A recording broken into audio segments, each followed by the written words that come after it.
हमारा प्रोग्राम सुनिए, इस पे अपने कमेंट्स कीजिए, हमारी रहनुमाई कीजिए।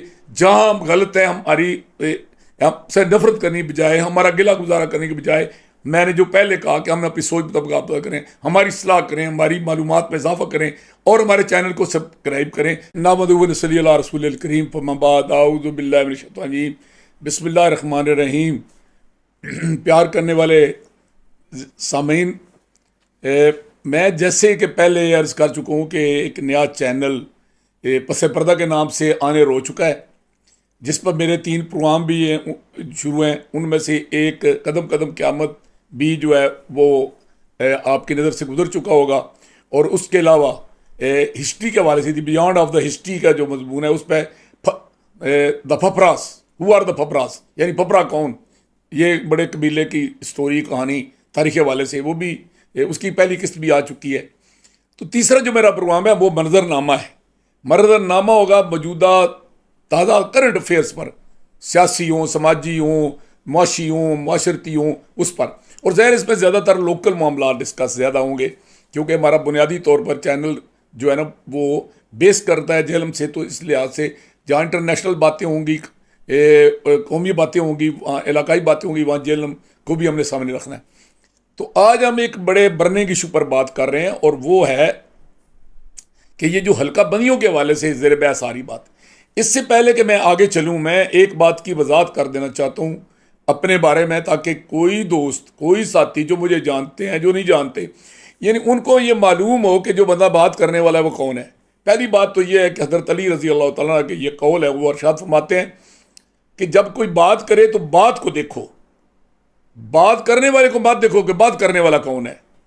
तो मैं जो अर्ज़ करता हूँ कि जो मैं बात करता हूँ वो तारीख़ के हवाले से करूँ, वो अपनी ज़ात के हवाले से करूँ, वो सियासत के हालात अदर के बारे में करूँ, तो मेरी बात को देखें, मुझे ना देखें मैं कौन हूँ, मुझे आप पसंद करते हैं ना पसंद करते हैं, मेरे बारे में आपकी पर्सनल राय क्या है, क्या कुछ भी है, आपने लोगों ने आपके कानों में मेरे बारे में क्या गोला हुआ है, आपके दिमाग में क्या तस्वीर मेरी बैठी हुई है, इन सारी चीज़ों को छोड़ें, सिर्फ मैं जो कहता हूँ उसको देखें कि जो मैं बात कर रहा हूँ क्या है। एक तो ये वो ज़रूरी बात है। दूसरी बात, मैं जो आपके साथ बिल्कुल वाज़ेह लफ्ज़ में अर्ज़ करना चाहता हूँ, अल्हम्दुलिल्लाह मैं मुसलमान हूँ, मेरा एक मसलक है, मैं एक सियासी नज़रिया रखता हूँ, मेरा सियासी तल्लुक़ है, मैं PTI कौमी असम्बली का टिकट होल्डर हूँ। उसके अलावा ये है कि मैंने सारी ज़िंदगी सियासत की है, इलेक्शन लड़े हैं, कोई दोस्त है, कोई मुखालिफ है, और एक मैं ज़ात कबीले से तल्लुक़ रखता हूँ। उनके साथ जिनकी मोहब्बत है वो मेरे साथ मोहब्बत करते होंगे, जो उनके साथ किसी का मामला होगा तो वो मेरे साथ नफरत करते होंगे। और तीसरा है कि मैंने जो सहाफ़त की है और जो मैंने समाजी ज़िंदगी गुजारी, उसमें भी लाइकिंग डिसलाइकिंग डेवलप हुई होगी। लेकिन एक बात की मैं वजाहत कर रहा हूँ, मैं कई दफ़ा पहले भी ये चैनलों पर ये बात कर चुका हूँ, मेरे वीडियो प्रोग्राम में आया है, ऑडियो प्रोग्राम में आया, मेरे मीडिया, इलेक्ट्रॉनिक मीडिया के अलावा मेरा प्रिंट मीडिया पर आया, सोशल मीडिया पर मैंने वजाहत की है कि मैंने बताया है कि भाई मजहबी हवाले से बात हो, ज़ाती हवाले से बात हो, ज़ात बरदरी के हवाले से हो, इलाकाई हवाले से बात हो, समाजी, सियासी, माशरती, मुआशी, मजहबी हो, कोई भी हवाला हो, मेरा पूरी दुनिया में एक बंदे से मैं कहता था कि मेरा इख्तलाफ है, और वो था फवाद चौधरी। हालांकि वो मेरा भतीजा है, मेरा अजीज़ है, मेरे दोस्त का बेटा है, मैं उस ख़ानदान का, मेरा, आप जिन लोग मुझे जानते हैं उन्हें पता है कि कितना करीबी रिश्ता है मेरा। मैं चौधरी अल्ताफ़ का भाई हूँ और वो चौधरी अल्ताफ़ का भतीजा, तो मेरा भतीजा है। लेकिन उसके साथ उसकी आदात व अतवार, उसकी सोच और फ़िक्र, उसके नज़रियात, उसके रवैये, उसकी तारीख़ और उसकी वो जो नौसरबादियाँ करता था, उसकी वजह से मेरी उसके साथ मुखालफत थी। लेकिन जो अब नई सूरत हाल डेवलप हुई है कि अब मैं उसको इस काबिल नहीं समझता कि मैं भी उसके साथ मुखालफत करूं, मैं अब उसका भी मुखालफ नहीं हूं। आज के बाद मैं जो भी बात करूंगा बेलाग करूंगा, बेलोस करूंगा, उसके पीछे कोई रिजर्वेशन नहीं होगी। अगर उसकी भी कहीं तारीफ आएगी तो मैं तारीफ करूंगा, गिला कहीं मेरे अपने भतीजे फ़रक अल्ताफ़ का भी आएगा तो मैं करूंगा, मेरे अपने बेटे जंगीर महमूद मिर्ज़ा और तैर महमूद मिर्ज़ा जेलमी पर ज़्यादा आएगी तद भी, मेरी अपनी ज़ात भी ज़ेर बहस आएगी, मैं सच बोलूँगा। तो आज के बाद इंशाअल्लाह अज़ीज़ मैं आपको दावे से कहता हूँ कि मेरी याददाश्त में कमज़ोरी हो सकती है, मेरे अंदाज गुफ्तगू में कोई तरीक़ाकार है, हो सकता है कि आपको बात मैं पहुँचा ना सकूँ, लेकिन उसमें जो होगा वो मेरी सोच और समझ के मुताबिक, मेरे बीन के मुताबिक सच होगा, और सच के अलावा कुछ नहीं होगा। इस वजाहत के बाद जो कि मैंने आइंदा नहीं करनी, आप लोग ये इस बात को रिकॉर्ड पर रख लें कि जो बात ये बंदे करने वाला है, जब यहां बात कर रहा हूं, ये बात रिकॉर्ड हो रही है, इस जान में भी हो रही है, उस जान में भी हो रही है। मैं अपनी सवाबदीद के मुताबिक, अपनी सूझबूझ के मुताबिक, अपने इल्म के मुताबिक, अपनी अप्रोच, ज़हनी अप्रोच के मुताबिक, अपने विजन के मुताबिक मैं सच और हक की बात करूंगा। तो बात कर रहे थे हम कि इस वक्त बर्निंग इशू जो है चल रहा है जेल में, वो ये है कि पहले हमारे इस ज़िले के साथ क्या हुआ कि एक वक्त था कि पिंड दादर खान डिवीजनल हेडक्वार्टर था, जेलम तहसील भी नहीं होती थी, रोहतास तहसील थी इसकी। फिर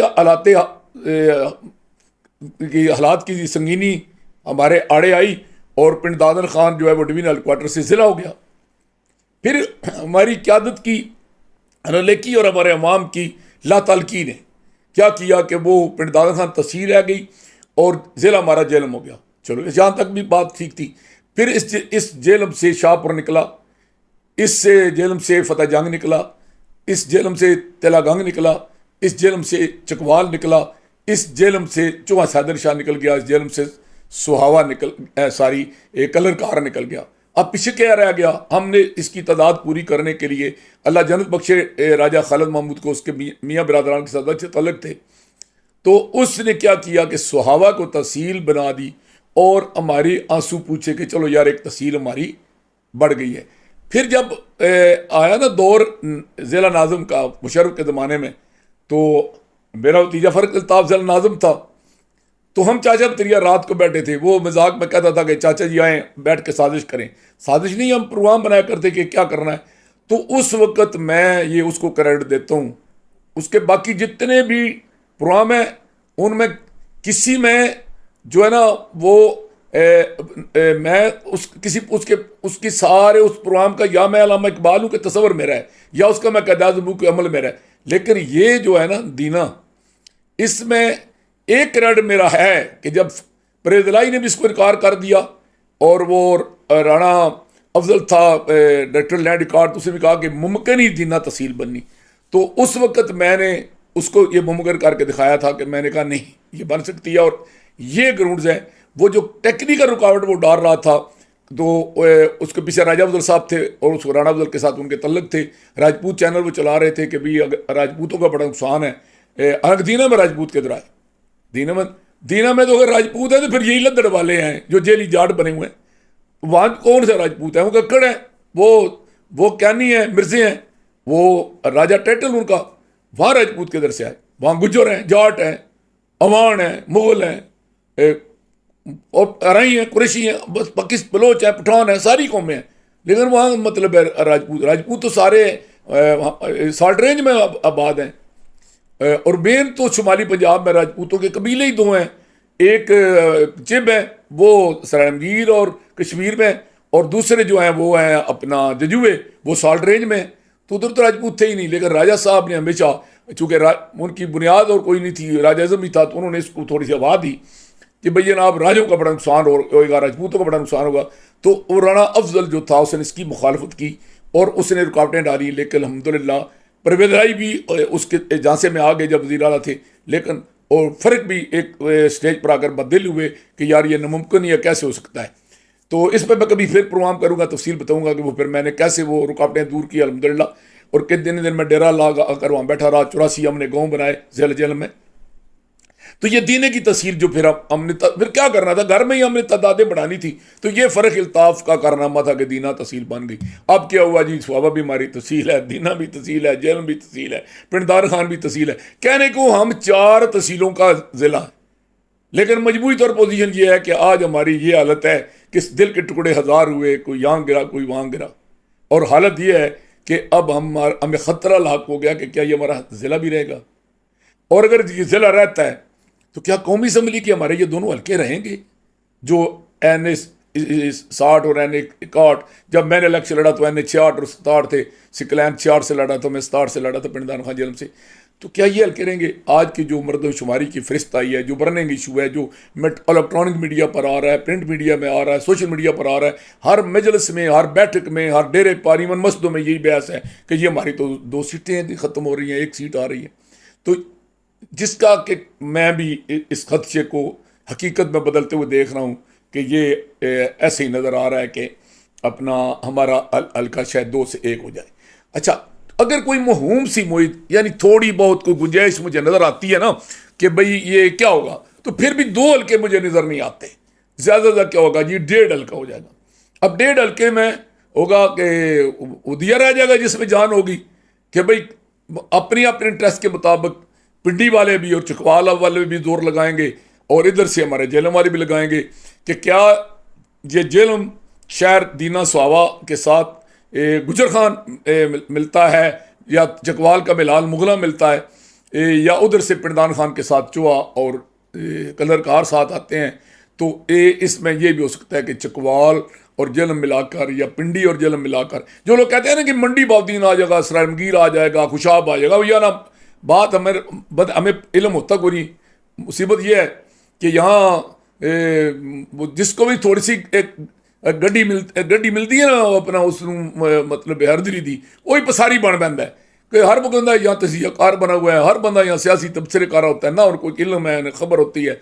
अच्छा, और वो बात अजीबो गरीब करते हैं। अच्छा, वो कहते हैं कि बार चौधरी तो घर जमा चौधरी, हाँ जी, घर में माँ या जनानी टुकर नहीं सालन नहीं देंदी, बाहर हो जनाब पूरे पाकिस्तान दी, पूरे जेलम दी, पूरे मुल्क की सियासत जी डिस्कस कर रहे होंगे। तो भाई बात यह है कि डिवीजन नहीं क्रॉस होगी ना, चकवाल इसके साथ हमारे साथ मंडी बाउद्दीन मिलेगा, ना गुजरात मिलेगा, ना खुशाब मिलेगा। हमारा अगर ये ज़िला की हदूद क्रॉस हुई और हल्का बंदी में ये तब्दीली आई तो फिर या हम चकवाल के साथ मिलेंगे या पिंडी के साथ मिलेंगे। अच्छा, इसमें अजीबोगरीब सूरत हाल डेवलप होगी। अगर तो ये हल्का बनता है सिर्फ कि पूरा ज़िला जेलम जो है ना कि वो ही एक हल्का हो जाए, तो और दूसरा तरीकाकार ये बनता है कि भाई जेलम और गुजर खान या जेलम या अपना मिलाल मुगला ये हल्का बनता है। ये 3 ऑप्शन हो गए। और चौथा ऑप्शन ये बनता है कि पिंड दादर खान और प्लस चौहा सैदर शाह और कलर का। तो ये 4 ऑप्शन होते हैं। इन 4 में से जो भी ऑप्शन आएगा, चारों ऑप्शन में सूरत हाल 100% मुख्तलिफ होगी। और पहली बात तो ये कि अगर हम आ जाते हैं इस बात पर, उस बात पे फिर किसी वक्त बात कर लेंगे कि अगर जेलम और सुहावा हल्का बनता है तो क्या होगा, जेलम और बिलाल मुगला हल्का बनता है चकवाल तो क्या होगा, पिंड दादर खान और चुहा और कलर का बनता है तो क्या बनेगा। अगर जिसका ज़्यादा चांस है, मैं जो समझ रहा हूँ कि 60% चांस ये है कि जेलम प्रॉपर जो है ना ज़िला जेलम पूरा एक हल्का कौमी असम्बली का बनेगा। अब अगर कौमी असम्बली का एक हल्का बनता है तो समझें कि पाक जेलम की सियासत का नक्शा तब्दील हो जाएगा, 100% सियासत का नक्शा तब्दील हो जाएगा। और इतना खौफनाक तब्दील होगा, कई खानदान सियासत से आउट हो जाएंगे जो अंग्रेज़ों के दौर से यहाँ पर किसी न किसी हिसाब से जो है ना वो किसी न किसी रंग में मौजूद है, उनका सियासत में अमल तक वो, और कई शख्सियात हमेशा के लिए सियासत से आउट हो जाएंगी। और कई लोगों को जिन्होंने जेल लीडर मिसाइल बनाए हुए जेलम के, उनको वापस जाना पड़ेगा वहाँ।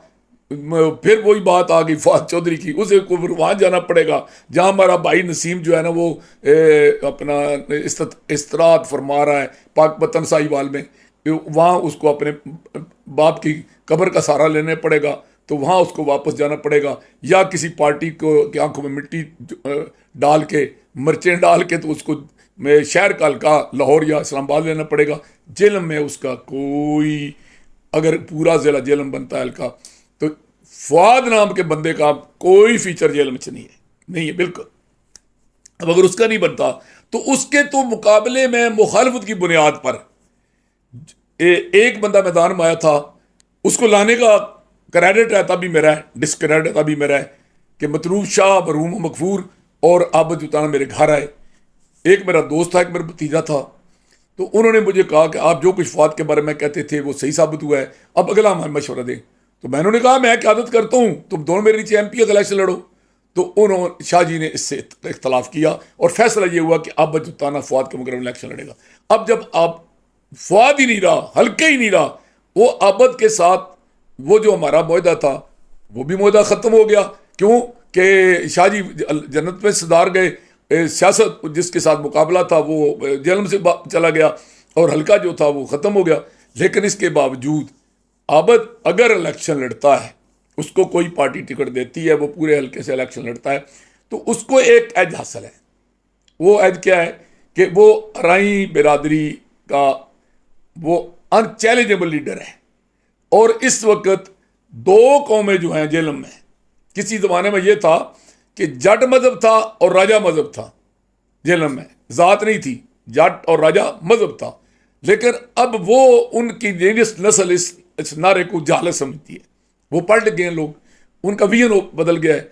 वो समझते हैं कि जट के नारे पर हमें क्या मिला और राजे कहते हैं राजे के नारे पर हमें क्या मिला, स्वाय इसके कि कुछ मतलब है लोग जो हैं वो सदियों से जो हम पर मुसल्लत हैं वो हमें भी क्या दे रहे हैं, दूसरे लोगों को क्या दे रहे हैं। स्वाय इसके कि हमारे कहने पर वो थाने तहसील में दूसरों पर हमारे मुखालफों पर पर्चा करा देते हैं। तो इसलिए ये दो कौमें जो है इनमें शऊर आ रहा है और ये इस अब नारे को छोड़ती जा रही हैं।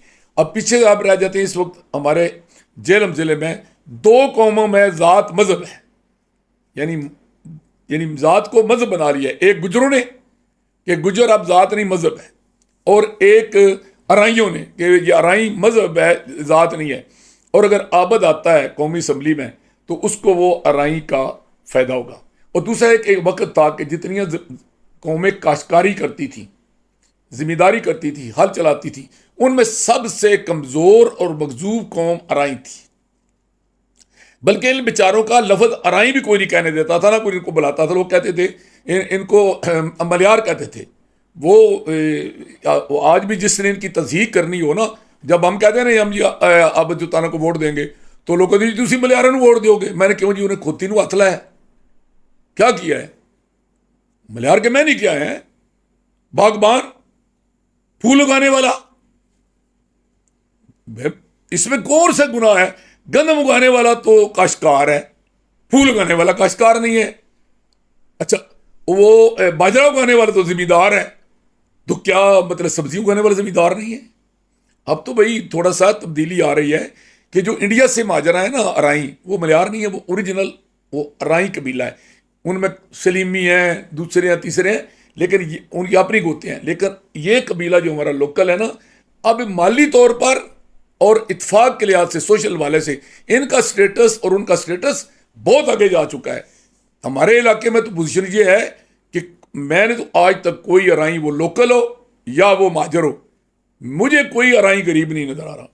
मेरे अपने हैं, मेरी एक बहन थी अराई बिरादरी में, महाजर बिरादरी में। जब इंडिया से लोग आए थे तो हमारा घर इनका मेज़बान था, तो उन लोगों के साथ आज भी हमारे बहन भाइयों वाले ताल्लुक हैं। तो एक वक्त था कि भी उनके बड़े हालात पतले थे।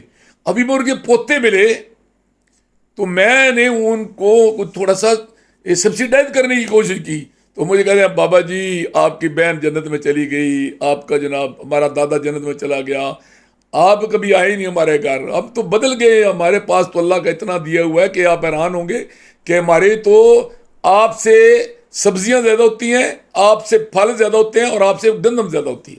तो अब कोई गरीब नहीं आ रही हूँ मैं। तो इस लिहाज से एक तो इस कौम के पास अब वसाइल हैं, सरमाया, दूसरा इत्तेहाद है और इत्तफाक है। और तीसरी बात शायद लोगों को मालूम ना हो कि ये वाहिद कौम है कि जो पहाड़ों की घाटियों में भी मौजूद है और दरिया जेहलम के किनारे पर भी मौजूद है और मैदानों में भी मौजूद है और रेगिस्तानों में भी मौजूद है और नखलिस्तानों में भी मौजूद है और कोस्तानों में भी मौजूद है। तो ये जहाँ भी हैं, तो अगर इन्होंने जो जिसका कि मुझे यकीन है कि करेंगे इत्तेहाद, इन्होंने इत्तेहाद किया।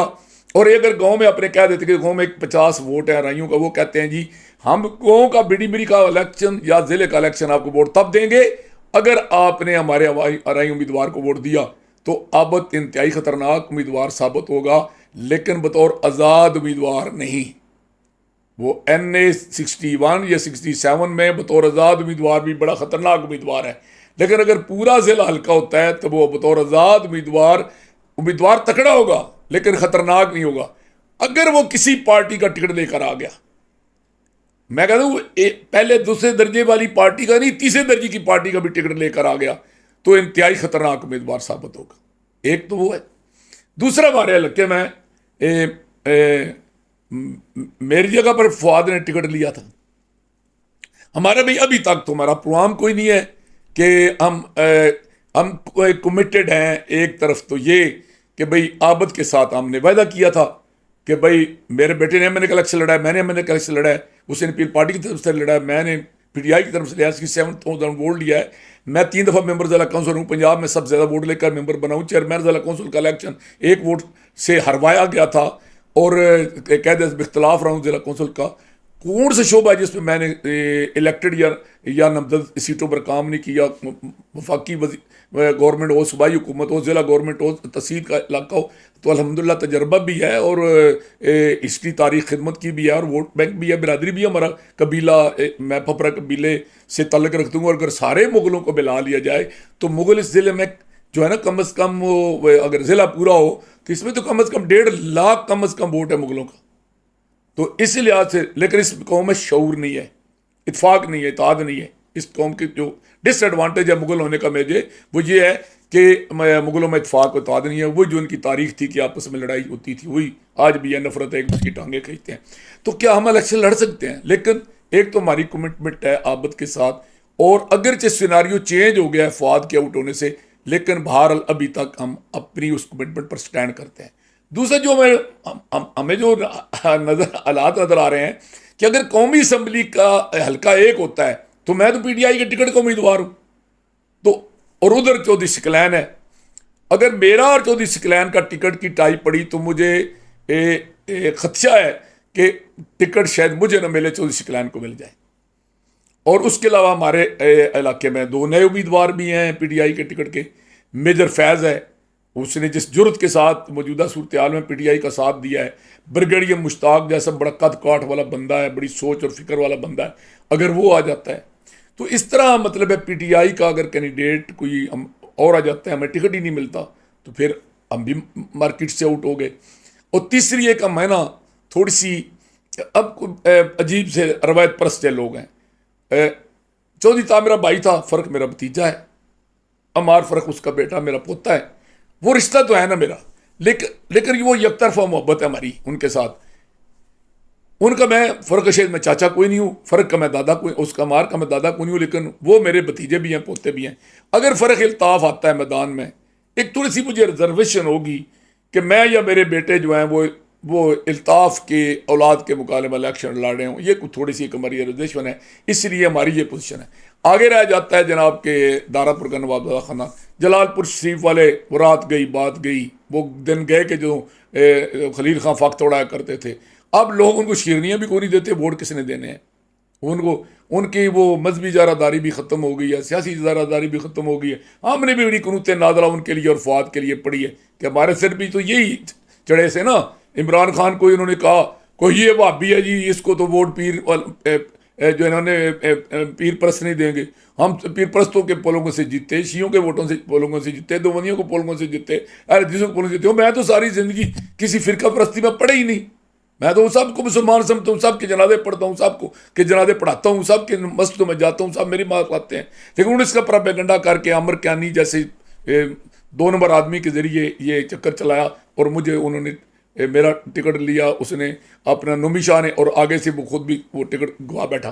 तो उनकी तो अब कोई पोजीशन नहीं है कि वो कौमी असम्बली का, और वो भी पूरे जो है ना जेलम का इलेक्शन लड़ेंगे। एक वक्त था कि पिंडी डिवीजन नहीं, आधा पंजाब और आधा इंडिया और आधा पाकिस्तान, इसमें से नवाब सर मेर अपना जो है ना मेर शाह वो ऑल इंडिया लेजिस्लेटिव काउंसिल का मेंबर बना था।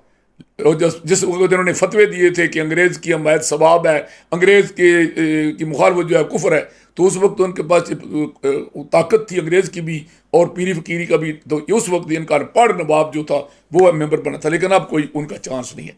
अब रह जाता दारापुर का ख़ानदान। अब दारापुर जो है ना, असल में जब दारापुर की बात आती है ना तो दारापुर की बेस बड़ी मजबूत है, लेकिन दारापुर की बेस बुनियादी तौर पर ना अहलियत है, ना कबलियत है, ना खिदमत है, ना रिश्तेदारी है, ना बिरादरी है। उनकी असबियत ये है कि वो सिंबल है राजाइज़म का, कि कोई भी राजा हो ना तो वो समझता है कि दारापुर वाले जो हैं ये हमारे नुमाइंदे हैं, और वो इस मामले में उन्होंने इंतहाई मुखलसाना किरदार अदा किया है। यही मरहूम नवाज़ुद्दीन इकबाल मेहदी का भी तरीक़ाकार था, और यही हमारे भतीजे मतलूब का भी है कि एक तरफ कोई राजा नाम का बंदा और दूसरी तरफ एक कोई सैयद हो, मुगल हो, अवान हो, जट हो, कोई गरीब पे हो, इवन फरिश्ता भी क्यों ना हो, तो उनकी तरजीह राजा होती है। ये उनको एडवांटेज है। लेकिन अब राजा मामले में अगर हल्का पूरा होता है ज़िला, तो उनको दो डिसएडवांटेज हैं। एक तो राजा की जो नई नस्ल पढ़ गई है, पढ़ कर लिख के वो कहते हैं जी हमारा कोई अफसर बनवाया है, हमारे को तालीम दी, हमें हमारे गरीब राजों के साथ कोई रिश्तेदारी की है, हमारी डेवलपमेंट के लिए क्या किया, हमारे गाँव के लिए क्या किया, हमारे इलाके के लिए क्या किया। वो जो पढ़े लिखे राजा है ना, राजा बुनियादी तौर पर राजपूत कौम ज़हीन कौम है, हुक्मरान है ना इंडिया के, असल इंडिया के मालिक ये थे ना, इस इलाके के भी मालिक यही थे। तो वो एक तो नई नस्ल उनके इस तसब का शिकार नहीं। दूसरी जो उनको डिसएडवांटेज है वो ये है कि जब पूरे ज़िले की बात आती है तो उस वक्त राजा अक़लियत में हो जाते हैं। राजा मेन हमारे यहाँ जजुआ है और वो टावा टावा है बाकी ज़िले में, मेन साल्ट रेंज में। तो साल्ट रेंज में उनको जो डिसएडवांटेज है, एक तो है कि दूसरे राजे समझते हैं कि ये वोटों के लिए सिर्फ मैं बिरादरी मानते हैं, दूसरे नहीं क्यों। और उनको एक और डिसएडवांटेज है, वो डिसएडवांटेज उनको क्या है कि जब इसका ज़िला कौंसिल की चेयरमैनी का टिकट हाफिज इजाज जजुआ को मिला था तो उस वक़्त इन्होंने उसकी मुखालफत की थी और भरपूर की थी और मैदान में आकर की थी। वो जो एक ना जजुआ बिरादरी जो इनकी अपनी बिरादरी भी है, उसके अंदर एक रिएक्शन है कि यार इन्होंने हमारे साथ ज्यादती की थी। इन्होंने सपोर्ट किया था राजा कसम अली खान को जो जालिब है, और वो जीता था, और वो उसकी जेत में जहाँ उसकी अपने वजूहत थी वहाँ इनकी सपोर्ट भी शामिल थी। लेकिन उसका यह है कि वो आज इनको छोड़ चुका है, और सिर्फ वो नहीं छोड़ चुका, इनको साबिक तहसील नाज़िम इफ्तिखार शहजाद जालपुर में से छोड़ चुका है। और राजा महमूद जो है उसका तो आखिरी वक्त तक पता ही नहीं चलेगा वो किसको वोट डाल रहा है। और राजा लियाकत जो है वो अब जुताने की दावत खा रहा होता है और फाद चौधरी की दावत खिला रहा होता है, उसका भी कोई पता नहीं। एक रहस है कि इनके साथ है वो निजाबत का बच्चा जो पक्का पीडा इनके साथ है अपना वो आपका हरनपुर वाला। तो वो जो बच्चा है ना वो वैसी खोकर जात का है, वो जंजू है ही नहीं। तो इनका ये जो तस्सब है ना शायद इनके काम ना आए।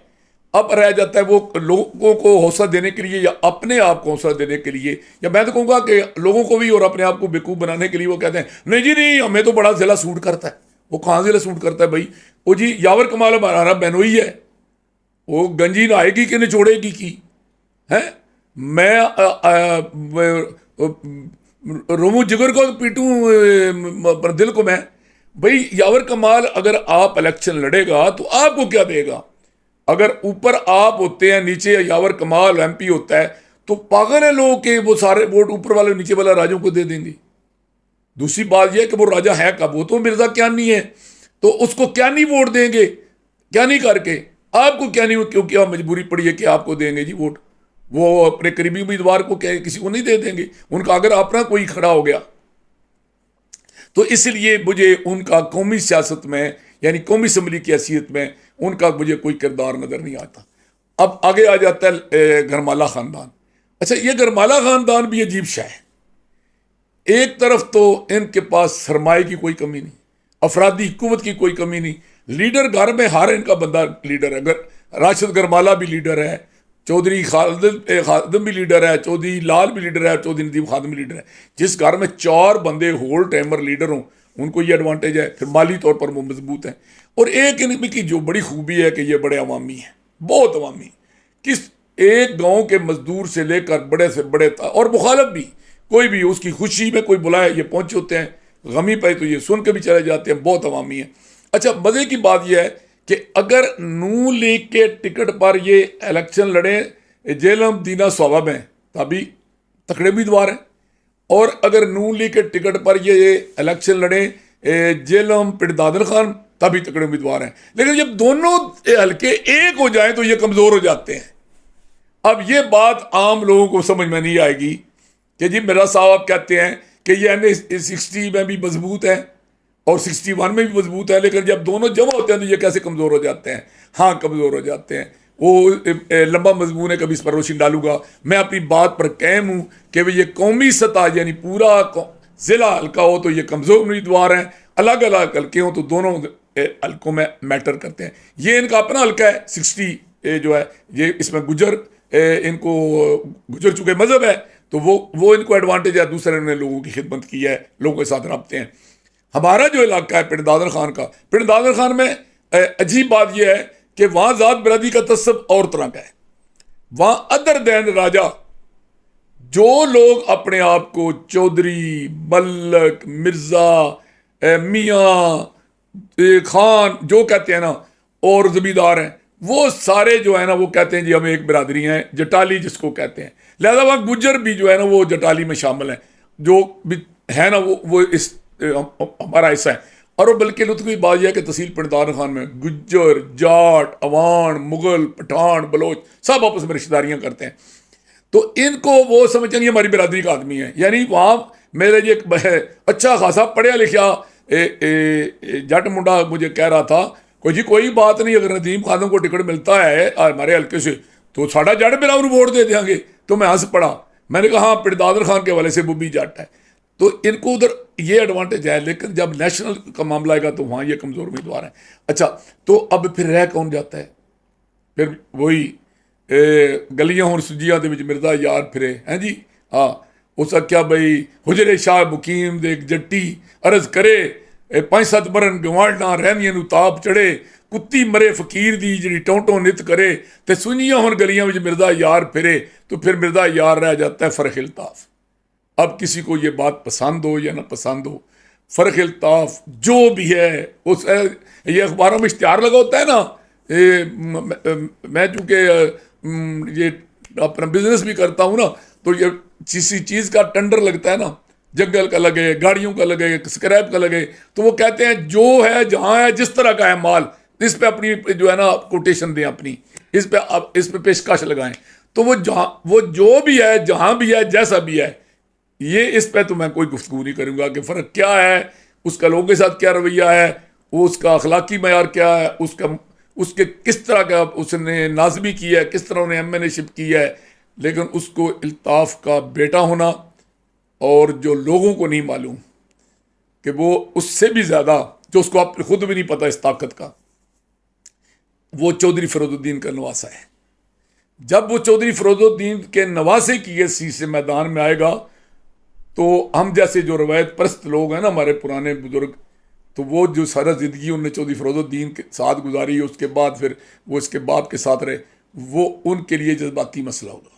दूसरा, शान जलालपुर वाले उसके रिश्तेदार बनते हैं, तमाम तर पसंद नापसंद के बावजूद वो उसके साथ जाएंगे, और उसके उम्मीदवार बनने की सूरत में अगर उसने मैनेज किया, सूरत हाल को संभाला, तो शायद आबद जुताना को भी वो अपनी हमायत में कौमी असम्बली के इलेक्शन से दस्तबरदार करवा ले। तो वो अगर वो, और उसका कोई गांव ऐसा नहीं है, पूरे जिला जेलम में कोई गांव ऐसा नहीं है जहां उसका एक आध जाती बंदा नहीं है। और लुत्फ की बात यह है कि उसमें एक बड़ी खूबी है। वो खूबी क्या है कि वो जनाब बंदे का एक दफ़ा चेहरा देख ले तो उसको नाम से पुकारता है, उसका मोबाइल नंबर याद रखता है, उसका गांव याद रखता है, उसकी बिरादरी याद रखता है, उसका अपने साथ पहली मुलाकात याद रखता है। और एक तरफ वो बड़ा, उसको लोग कहते हैं ये फ्रॉन्ट टाइप है, लेकिन दूसरी तरफ ये पोजीशन ये है कि एक आम आदमी कंदवाल से चले ना, जो दौलतपुर से चले, और वो उसके पेट्रोल पंप पे पहुंचे, तो वो उसको जनाब जितना देर से मिलेगा वो पहचानेगा, उसको गले भी आ लगा, अब तो लगाता है, और चाय पानी भी पूछेगा। अब उसमें इतनी तब्दीली भी आ गई। तो वो उसके अलावा जो मुस्लिम लीग का वोट बैंक होगा वो उसको मिलेगा। अच्छा, उसके अलावा ये है कि जो पार्टियां इलेक्शन में नहीं आएंगी, जो छोटी छोटी पार्टियां इलेक्शन में नहीं आएंगी, उन पार्टियों के साथ, उनकी क़यादत में से किसी के साथ किसी न किसी मौके पर उसने कोई ना कोई नेकी की होगी। एक तो उसके पास चूंकि बहुत ज़्यादा इक़्तिदार रहा है, उसने लोगों के बच्चे नौकर कराए हुए हैं, सड़कें दी हैं, बिजलियाँ दी हैं, पानी दिया है, स्कूल दिए हैं, अस्पताल दिए हैं, और सबसे बड़ा काम जो उसने किया है कि पिंड दादर खान को तो उसने लिंक किया जेलम के साथ। अगर बनावा वाला पुल ना बनता और उसका बाप कान वाला पुल ना बना के जाते, तो ये आज भी हम मंडी बाउद्दीन की तरफ धक्के खा रहे थे, ये चकवाल की तरफ धक्के खा रहे थे। तो इस लिहाज से वो उसकी जड़ें बड़ी मजबूत हैं, तो वो एक मजबूत उम्मीदवार होगा। लेकिन अगर पीटीआई मैदान में ना हुई तो फिर तो उसके लिए बड़ी आसानियाँ होंगी। लेकिन अगर पीटीआई मैदान में हुई तो फिर क्या होगा कि मुकाबला बन जाएगा। अच्छा, अब रह जाता है जो सियासत में एक नया एंट्री है अमीर हमजा करमानी की। अमीर हमजा करमानी ने मेरी तरह पीटीआई को जमाने की कोशिश की, लेकिन पीटीआई में शाह महमूद कुरैशी वाला कार्ड भी उसका कामयाब नहीं हुआ। यहाँ उसका कार्ड जो है ना यूसुफ रज़ा गिलानी वाला कामयाब होता नज़र आ रहा है कि फवाद ने कोशिश की थी ये जगह पीपल पार्टी में बनाने की, लेकिन नहीं बना सका।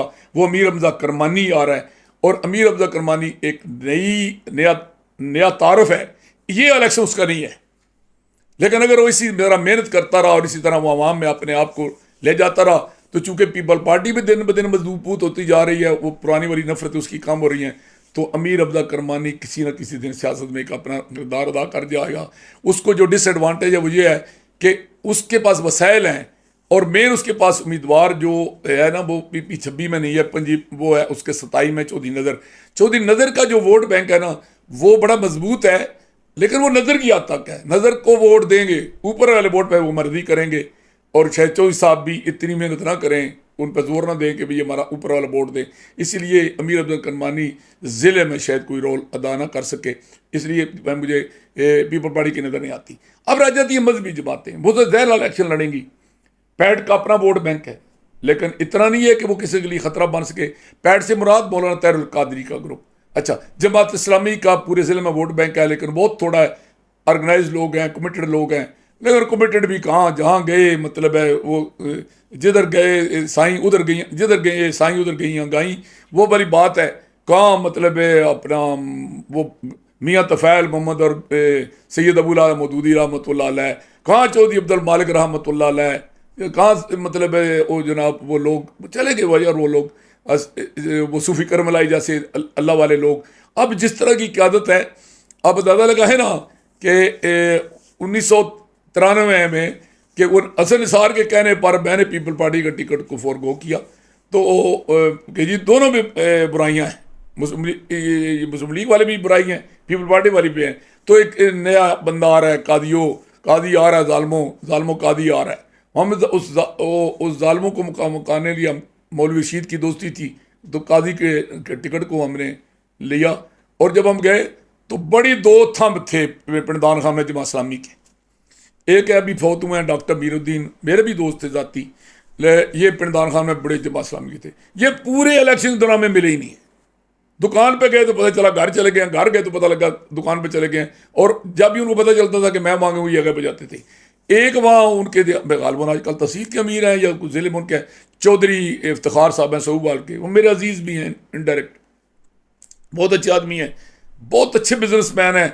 उन्होंने जमात इस्लामी को NGO बनाने में और एजुकेशन के जरिए नोट छापने की फैक्ट्री लगाने में बड़ा कमाल दिखाया। लेकिन वोटों की पोजीशन ये थी कि कम से कम 5 किलो का ताला उनके घर पे उस सारे इलेक्शन के दौरान लगा रहा, जितनी देर में हम इलेक्शन लड़ते रहे। तो कोई वो जमात वाले अब कारकुनों का भी वो कमिट होना वाली बात को नहीं रही, लिहाजा वो भी कोई मुझे किरदार अदा नहीं करते नजर आते। अब रह जाती है फिर कौन सी और जमातें हैं, PTI, पीपल पार्टी, नून लीग तो हमने डिस्कस कर ली, तो अब 2 और जमातें हैं। उनका डिपेंड करता है कि वो कैंडिडेट क्या लाती हैं, और वो दोनों जमातें बड़ी ख़तरनाक हैं। एक है लब्बैक, जिसका वोट बैंक है, जिसके पास जनूनी किस्म के कारकुन हैं, जनूनी किस्म के कारकुन। एक तरफ तो वो बड़ी मुफीद है इस लिहाज से कि भाई उनके लोग ना डरेंगे ना वो बिकेंगे, और वो भरपूर किरदार अदा करेंगे। लेकिन दूसरी तरफ बड़ा ख़तरनाक ये है कि उनको जमात की क़यादत ने शऊर कम और जनून ज़्यादा उनमें भरा है, तो वो उनके गुब्बारे में हवा इतनी भर गई है कि कहीं ऐसा ना हो कि फटे तो अपने आप को भी ले डूबे।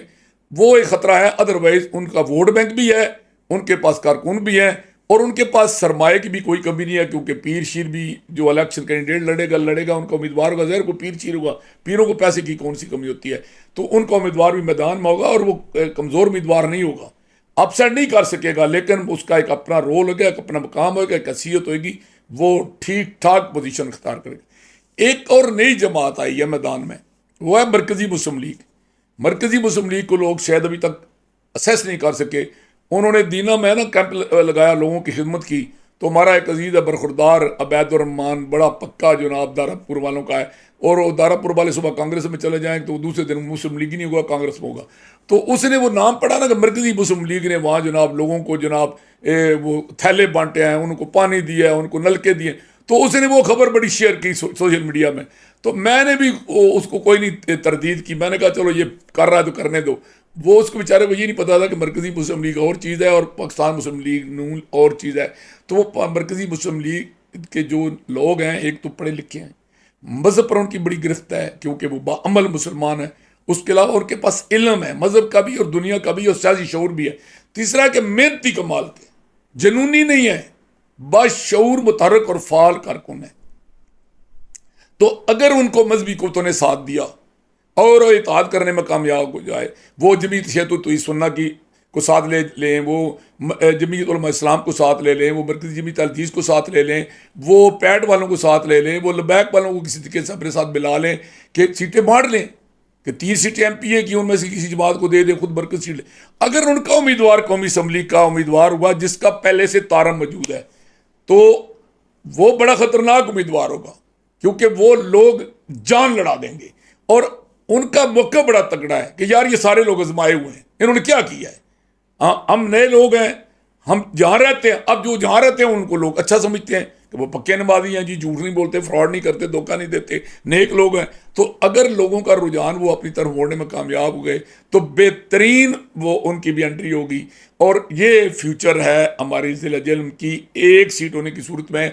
और इंशाल्लाह अगली हमारी मुलाकात होगी तो उसमें इस मौजू पर रोशनी डालूंगा कि अगर पिंड दादन खान और चुआ सैदन शाह और कलर कार हल्का बनता है या जेलम दीना स्वाबा और गुजर खान हल्का बनता है या जेलम दीना स्वाबा और मिलाल मुगला हल्का बनता है, तो क्या सिनारियो होगा, ये अगली मुलाकात में इंशाल्लाह इस पर रोशनी डालेंगे।